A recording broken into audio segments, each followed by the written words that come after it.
తెలంగాణ మహారాష్ట్ర సరిహద్దులో వరుస చోరీలతో రెచ్చిపోతున్న ఘరానా దొంగల ముఠా ఆటకట్టించారు నిజామాబాద్ పోలీసులు. గత 3 నెలలుగా 34 ట్రాన్స్ఫార్మర్లను ధ్వంసం చేసి రాగి తీగలను మాయం చేస్తున్న అంతర్రాష్ట్ర ముఠాను Nizamabad CP Sai Chaitanya IPS media ముందు ప్రవేశపెట్టారు. జైల్లో పరిచయమైన నేరగాళ్లు ఒక గ్యాంగ్ ఏర్పాటు చేసిన ఈ భారీ స్కామ్ పాల్పడ్డారు. అఫ్జల్ ఖాన్, అర్బాజ్ ఖాన్, సిద్దిక్ ఖాన్ ప్రధాన నిందితులు. వీరితో పాటు చోరీ సొత్తును కొనుగోలు చేసే 4 రిసీవర్లను అరెస్ట్ చేశారు. మరో 3 పరారీలో ఉన్నారు. నిందితులంతా గతంలో ఆవుల దొంగతనం, బైక్ దొంగతనాల్లో జైలుకు వెళ్లి అక్కడ పరిచయమై ఈ ముఠాను ఏర్పాటు చేసుకున్నారు. పగలు దొంగలించిన బైకులపై తిరుగుతూ శివారు ప్రాంతాల్లోని పాత ట్రాన్స్ఫార్మర్లను గుర్తించేవారు.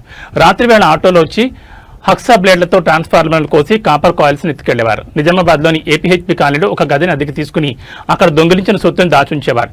ఈ క్లిష్టమైన కేసును ఛేదించడంలో అద్భుత ప్రతిభ కనబరిచిన ACP Prakash Yadav, CI B Srinivas, SI K Srikanth మరియు వారి బృందాన్ని సిపిపి సాయి చైతన్య ప్రత్యేకంగా అభినందించారు.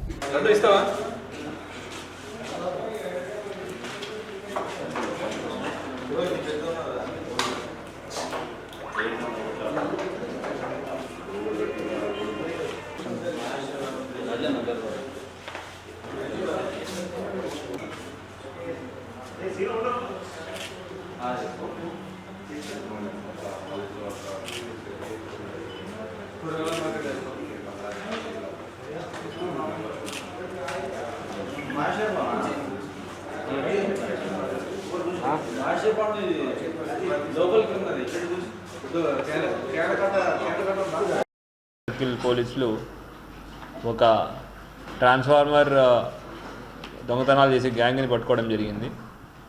ఇవాళ పట్టుకున్న నిందితుల యొక్క వివరాలు ఏంటంటే అఫ్జల్ ఖాన్, తర్వాత అర్బాజ్ ఖాన్, సిద్దిక్ ఖాన్, మొహమ్మద్ అఫ్సర్, మహబూబ్ ఖాన్, గోర్గే బాలాజీ, షేక్ ఆరిఫ్, మొహమ్మద్ రాజా అనే అక్యూజ్ని పట్టుకోవడం జరిగింది. దీంట్లో అఫ్జల్ ఖాన్ అనే అతను నాందేడ్ వాస్తవ్యుడు, కానీ మన నిజామాబాద్ ఆటోనగర్లో ఉంటాడు. అట్లనే అర్బాజ్ డైన్సా వాస్తవ్యుడు, మన ధర్మపురి హిల్స్లో ఉంటాడు. సిద్దిక్ ఖాన్ ఈ రేంజల్ బేస్ వాస్తవ్యులు. మొహమ్మద్ అఫ్సర్ అనేవాడు అతను పరారీలో ఉన్నాడు. మహబూబ్ ఖాన్ అతను కూడా బైన్సా పట్నం, అతను రిసీవర్, ఈ కాపర్ కాల్స్ అతను కొనే అతను. బోర్గే బాలాజీ అనే అతను కూడా అర్సపల్లి, ఇతను కూడా రిసీవరు. తర్వాత షేక్ అరీఫ్, ఇతను నాందేడ్ మహారాష్ట్ర, ఇతను రిసీవరు. తర్వాత మొహమ్మద్ రాజా, ఇతను వెంగళరావు కాలనీ నిజామాబాద్, వీళ్ళందరూ రిసీవర్లు. ఇవి కాకుండా మీరు ఒక 1.2 quintals of copper coils recover చేయడం జరిగింది. తర్వాత 2,75,000 నగదును రికవర్ చేయడం జరిగింది. 2 2-వీలర్ వెహికల్లు, ఒక ఆటో, ఏదైతే దొంగతనం చేయడానికి ఉపయోగించారో ఆటోని, తర్వాత దొంగతనానికి వాడిన పనిముట్లు కూడా రికవర్ చేయడం జరిగింది. వీళ్ళు ఒక 34 కేసుల్లో ట్రాన్స్ఫార్మర్ థెఫ్ట్లో ఇన్వాల్వ్ అయి ఉన్నారు. అసలు విషయానికి వచ్చేది ఏంటంటే మనకి లాస్ట్ ఒక 3-4 మంత్స్ నుంచి రెగ్యులర్గా బోధన్, నవీపేట, ఎడపల్లి, నిర్మల్ వాటిలో ట్రాన్స్ఫార్మర్ థెఫ్ట్స్ అవుతున్నాయి. వీటి గురించి కంటిన్యూస్ నిఘా పెట్టడం ద్వారా మనం ఈ గ్యాంగ్ పట్టుకోవడం జరిగింది. పట్టుకున్న తర్వాత వీళ్ళ వివరాల్లోకి వెళ్తే తెలిసింది ఏంటంటే ఈ అఫ్జల్ ఖాను, అర్బాజ్ ఖాను, సిద్దిక్ ఖాను, మొహమ్మద్ అఫ్సర్ వీరందరూ ఇంతకుముందు ఆవుల దొంగతనము, ఆటోమొబైల్ దొంగతనము, బైకుల దొంగతనం చేసేవాళ్ళు. అయితే అరెస్ట్ అయ్యి జైలుకి వెళ్ళిన తర్వాత అక్కడ జైల్లో ఈ అన్సర్ అలియాస్ హుస్సేన్ ఖాన్, తర్వాత షేక్ తాహిర్ అనే వాళ్ళతో పరిచయం ఏర్పడింది. వీళ్ళు పాత ట్రాన్స్ఫార్మర్ దొంగలు. వీళ్ళు 2024లో దాదాపు ఒక 25 ట్రాన్స్ఫార్మర్ దొంగతనం చేసిన వాళ్ళు ఉన్నారు. సో వాళ్ళు బోధన్ టౌన్ నుంచి అరెస్టే జరిగింది. వీళ్ళంతా కలిసి అక్కడ ఈ ట్రాన్స్ఫార్మర్ దొంగతనం ఎట్లా చేయాలి, దాన్ని చేయడం వల్ల ఎవరికి అమ్మాలి అనే వాటి గురించి వాళ్ళు మాట్లాడుకోవడం జరిగింది. తర్వాత జైలు నుంచి బయటకు వచ్చిన తర్వాత ఇంకా దొంగతనాలు మొదలుపెట్టారు. వీళ్ళు చేసేది ఏంటంటే మోడస్ ఆపరేండి ఏంటంటే వీళ్ళు చేసే విధానం ఏంటంటే ఫస్ట్ మన మెయిన్ అక్యూజ్డ్ అఫ్జల్ ఖాన్ దగ్గర ఒక ఆటో ఉంటుంది, ఇంకొక ఆటో డ్రైవర్ ఉన్నారు.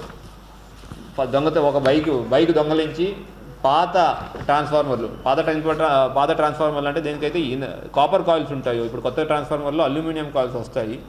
దాన్ని కొల్లగొట్టుకున్న వల్ల ఉపయోగం లేదు. అందుకు పాత ట్రాన్స్ఫార్మర్లు ఎక్కడ ఉన్నాయి ఫస్ట్ ఐడెంటిఫై చేస్తారు, రెక్కీ చేస్తారు.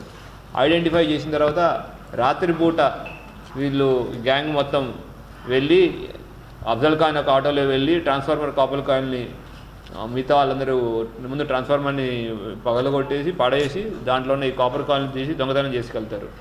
ఇట్లా టోటల్ 34 కేసుల్లో సుమారు ఒక 8 నుంచి 10 క్వింటాల వరకు కాపర్ కాయిల్ చేసుకున్నారు, దొంగతనం చేశారు. దాన్ని తీసుకొచ్చి వాళ్ళు ఎవరైతే రిసీవర్స్ ఉన్నారో వాళ్ళకి అమ్మడం చేసేవాళ్ళు.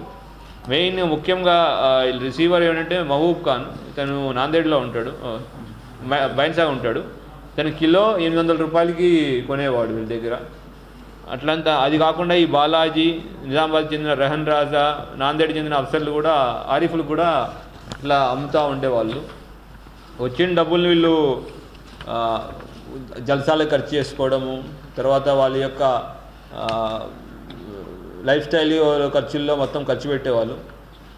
మనం పట్టుకున్న ఇన్ఫర్మేషన్ ఇవన్నీ కూడా దొంగతనం చేసిన తర్వాత రిసీవర్లకు అమ్మబోతుంటే ముందే వీళ్ళు రిసీవర్ ఇవన్నీ తీసుకొచ్చి మన నిజామాబాద్లో ఏపీహెచ్బి కాలనీలో ఒక చిన్న రూమ్ తీసుకుని ఈ దొంగతనం చేసిన సామాన్లన్నీ అక్కడ పెట్టి ఒకసారి తీసుకెళ్ళి ఇట్లా అమ్మేవాళ్ళు. ఈ లోపల మన ఇన్ఫర్మేషన్ మీద వాళ్ళని పట్టుకోవడం, వాళ్ళు మనకి ఇవన్నీ రికవర్ చేసి ఇవ్వడం జరిగింది.